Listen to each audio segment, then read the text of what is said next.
Welcome to the TEHNC podcast. This is a quick, brief one on the election 2016. We're going to try to kind of put it into some perspective. As you know, if you're a regular watcher, we're very interested in the structures of consciousness or stages of development that humanity has been going through, starting with archaic and then going to magic, mythic, rational, pluralistic, integral.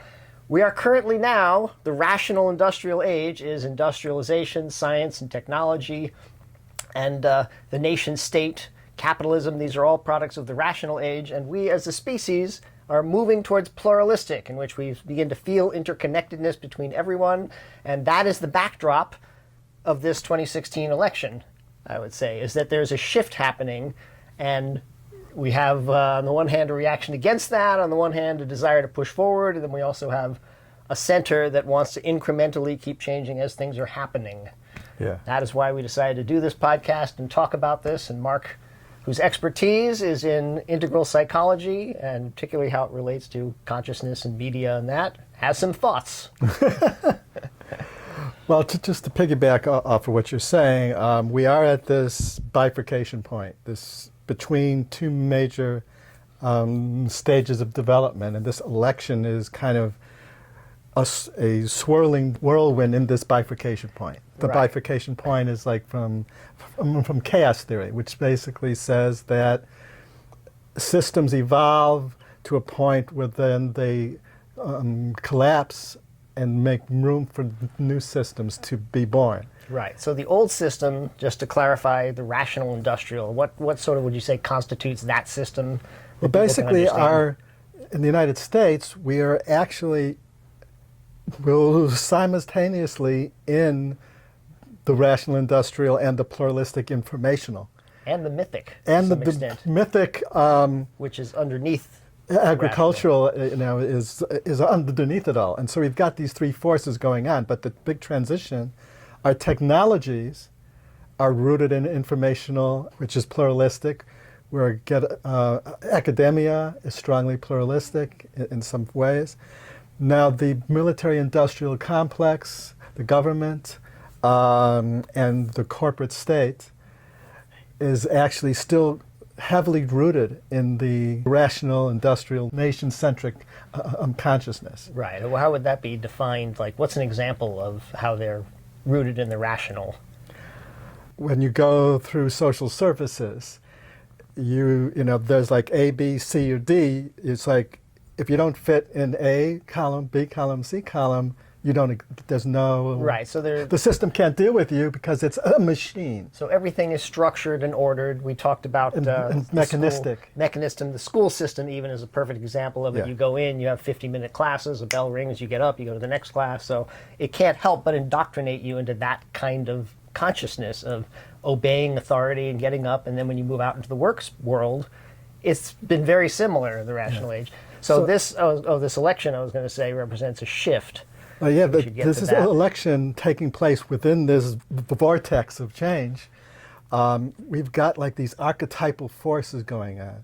And so when we reach this kind of, in the middle of this, there's, as you pointed out, there's three major reactions we as individuals or cultures and societies could have. One is, oh, fuck this, everything's falling apart. I want to head back to how it used to be, better, you know, like, and I want a powerful leader to take over and fix things the way they were. Going back to mythic, even before the rational, that's Donald Trump. He's riding that wave. Then there is Hillary Clinton's way, which is, all right, if we just do some tweaks here and there, the system's going to survive, we're going to be okay. We just, you know, have to just do some tweaks and keep on the incremental, practical path, you know, no major disruptions, you know, and all that, which is the centrist, which Hillary Clinton is representing that energy. The established system trying to hang on to its hold. Well, I think the defense of that system would be that incremental change is kind of how we've gotten to where we are now, and there has been incremental change, and things are better than they were 200 years ago. Which is true. But, you know, right. But we're in a kind of a end game scenario, which we've talked about before. So the incremental, we may not have time for the incremental, and a lot of people are feeling that, especially the young people. You know, global warming, it's like the clock is ticking very rapidly. And so do we have time? And then there's the third, just real quick, is embrace the change. And that was represented by the Bernie Sanders campaign and that energy. There's a lot of people out there who are feeling that, yeah, it's time to make this pluralistic shift. Mm-hmm. So you have these three forces represented, and regrettably we're going to the polls with only two of the three choices. Well, certainly there's that, but the idea here, I would like to unpack some of these different ones, because like the mythic, it's easy when you're standing in pluralistic to look down on the mythic, or to think that reality is just fake or stupid or idiotic. And this is one of the biggest mistakes the left made, I think, was demonizing the right and demonizing Trump supporters, because then you have no way of bringing them back over. You just say they're idiots, they're yahoos, they're racists. And I know some people who I'm sure are Trump supporters who are good people. They don't think they're racist. They have ideas about things, but they mean well. And so a lot of times you can bring people over if you come from the right point of view with that one. And also, it was something I've talked about before. There's Frederick Laloux has a book called Reinventing Organizations, in which he's looking at different structures of consciousness as they apply to different types of organizations and workplaces. And he says some types of worldviews are appropriate to certain situations. Absolutely. So people who think that everything is going to collapse, and they have some reason for thinking so, because there's global warming is happening, and we are at this inflection point. We're at an inflection point. If our supply lines break down, a lot of us are going to die, because we're not designed to function in something that's not an orderly, dense, pluralistic system any longer. So if that goes down, the people who have all the guns and who learned how to survive are going to be the ones who survive. So the people who are on that side of the more mythic side, many of them think that they actually are making the correct choice. Everybody or they all think they're making the correct choice, and most of them I don't think are driven by the kind of virulent anti-Semitism or virulent racism that the worst of them represent. I don't think you should assume that the majority of Trump supporters believe that. A lot of them, I think, just I don't think really there's any way to understand. know exactly how many, but there's a lot of them that believe it, but then there's a lot of them that are kind of are part of the cognitive dissonance around it, because they are supporting a candidate that has expressed racist, basically a racist, misogynistic. Right.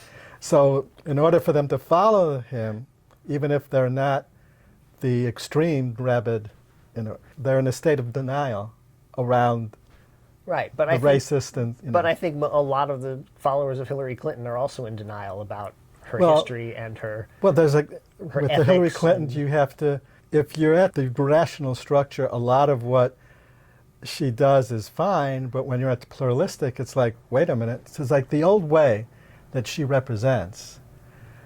In that rational industrial structure, bombing with, for example, with drones, with some collateral damage is acceptable in the rational consciousness. Right. In pluralistic consciousness, it's a war crime. That same thing is a war crime. And that's, as we evolve, the things that are acceptable in the previous stage are often seen as horrific and unjust in the next stage. Right, so this is the other inflection point, is this shift to pluralistic rather than from mythic, which Trump is stirring up. But if we move towards more pluralistic, then we have a better chance of also bringing some of those other folks to the table and saying, what can we actually do to make our society better, to make our communities better, to make our people safer, to make it more equitable for everyone. Yeah. And this is this inflection point because people are now also seeing that the Democrats kind of rigged this process, that they worked hard to destroy Bernie Sanders. And the media. The media worked in collusion with the Clinton camp and the Democratic National Committee. So as people are discovering this stuff, they're saying, hey, wait a minute, what are we defending? This whole system is actually not really capable of representing the views and desires of the American people. So here's this great moment here, is that we have the deconstruction of all of these consensual trans fields. So we have a lot of people in society now are seeing that the media is not balanced and fair and really That it's not really giving you the truth in It's any not way. giving It's you the actually truth. giving you a slanted view. And We're seeing that the Democrats are corrupt as well.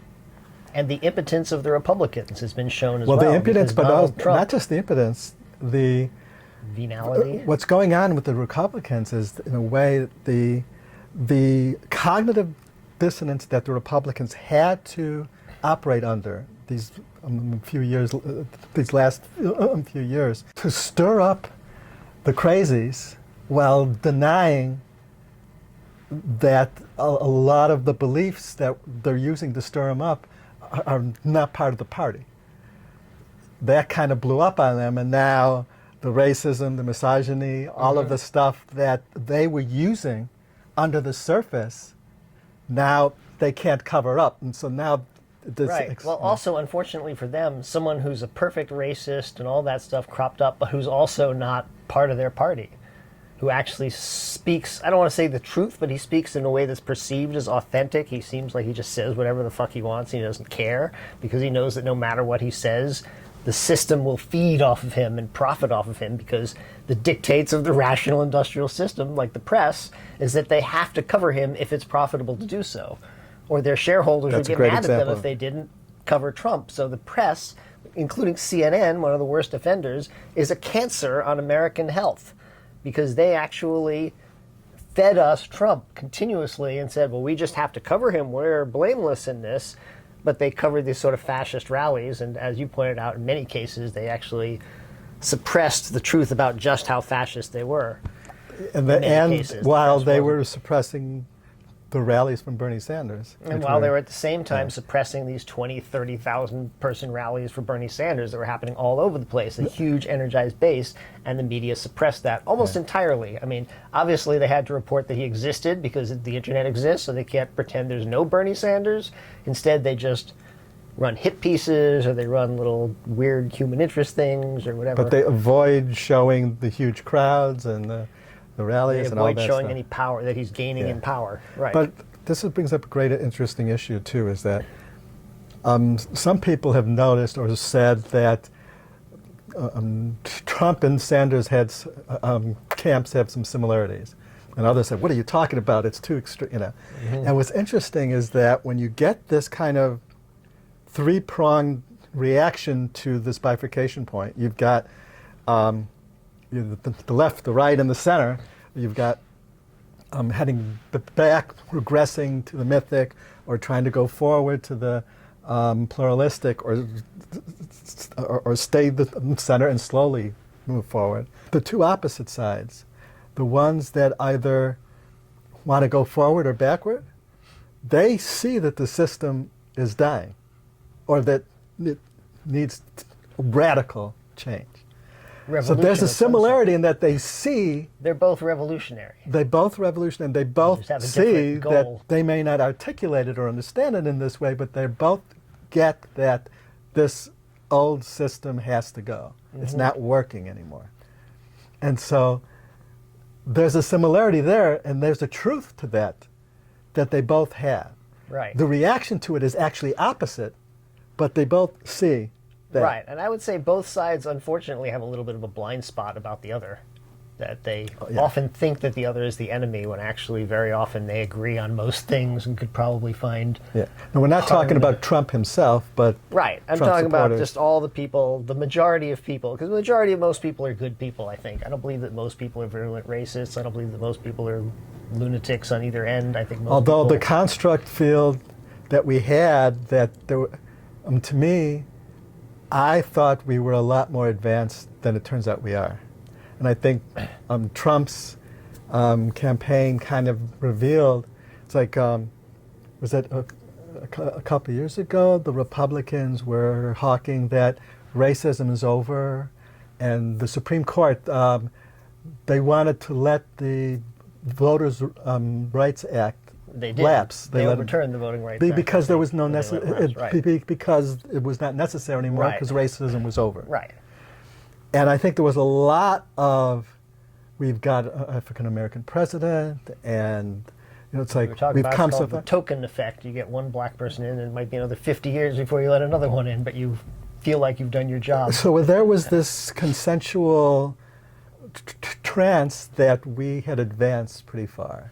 And when Donald Trump comes up, and all of a sudden, all these increase in hate crimes, not just him spewing, but actual right, and that's followers that's all stuff bred, acting it out. That's all stuff bred out of the Republican strategy from 9/11 onwards. And all of a long sudden, before that, actually, a lot of us are like going, we were not so advanced, and it's uncovering the normative white culture we were talking about, the racism embedded in a society, and a lot of us are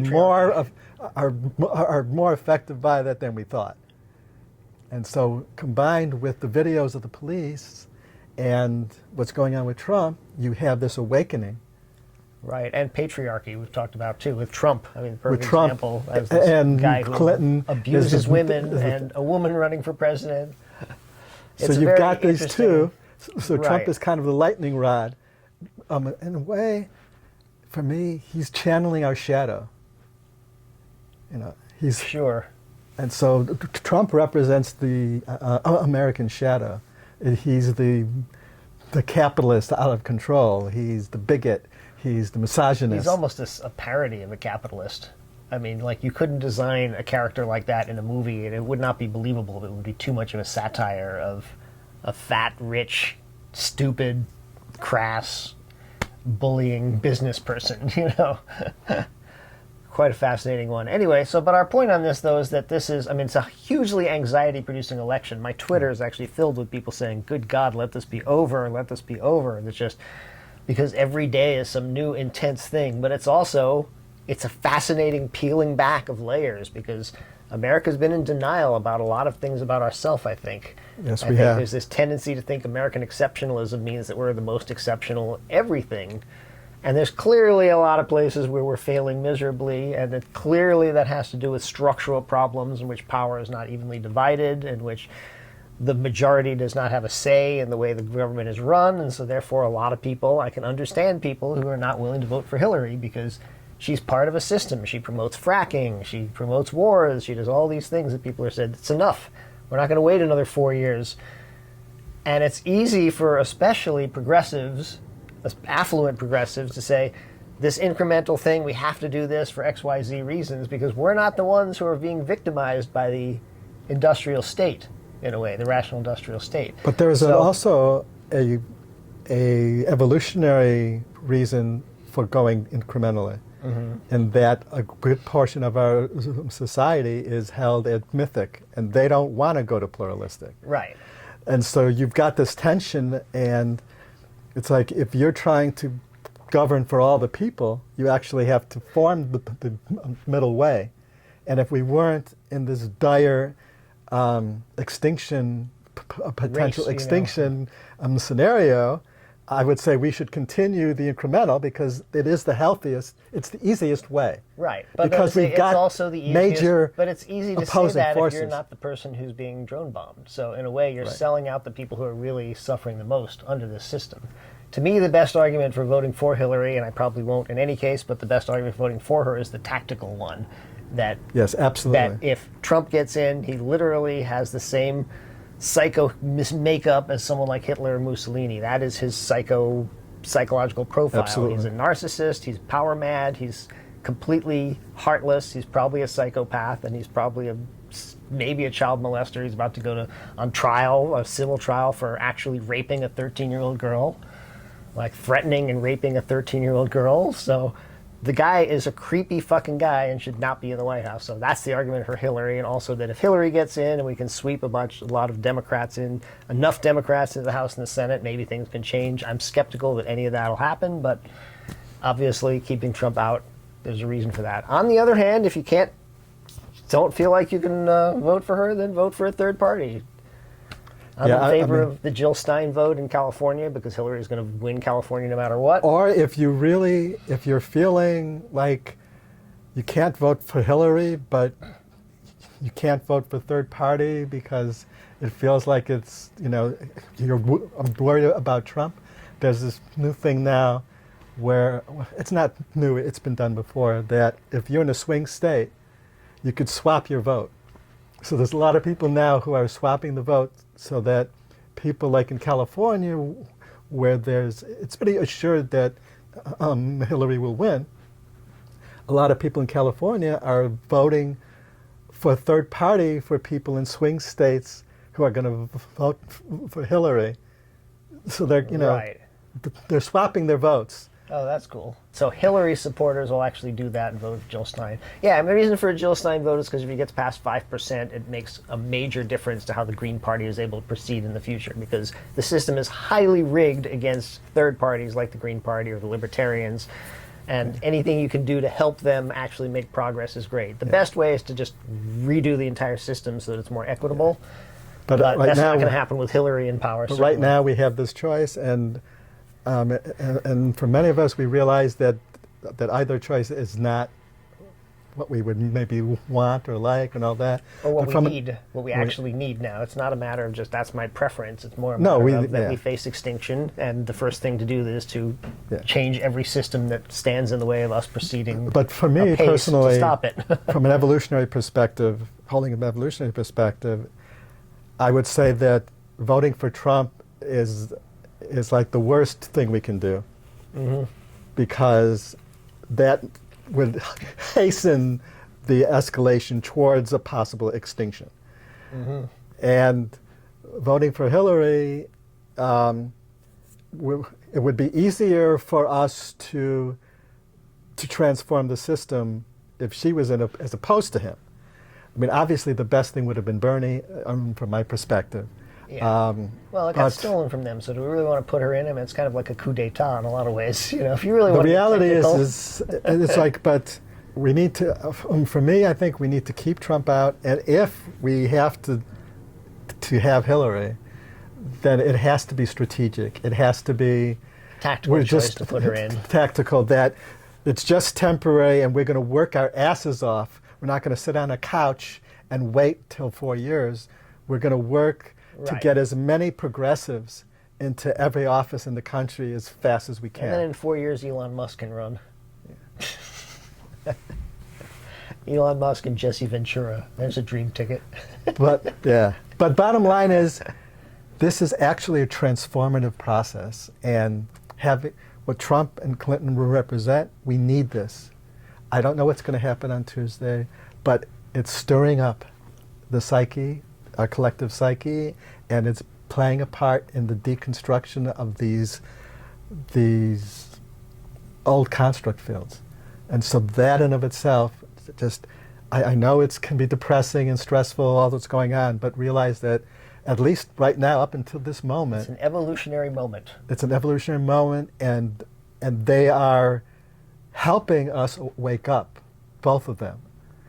And so it's like, hold that, and like play your part in this evolutionary dance. It's such a meta moment too, because everything is meta now for everyone. So she's the first woman running, and yet at the same time there's this explosion of understanding about the depth of patriarchy that's happening at the same time. So everything she does has multiple layers of meaning that everyone's aware of now, in a way that they always had the meaning, but people usually didn't have the awareness of it because you didn't have 50 million people analyzing it from every single perspective and putting their analysis out there. And so everything that happens is making everyone more aware. I just wish all the guns weren't on one side. Yeah. And I mean, if it turns out that Trump wins, maybe we need to de-evolve before we can evolve. Maybe. We don't know what the spiral needs, but whatever it needs is what's going to happen.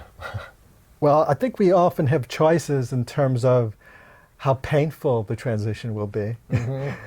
So maybe we're not ready for a peaceful transition. Maybe it's going to be a painful one, but hopefully, I have faith that whatever is going to happen, our evolutionary impulse will use it for our growth. Our growth and evolution. Yeah. Cool. Well, there you go. It's an evolutionary moment. Don't be scared. Don't be bored. Vote. That's right. And be peaceful. Peace out.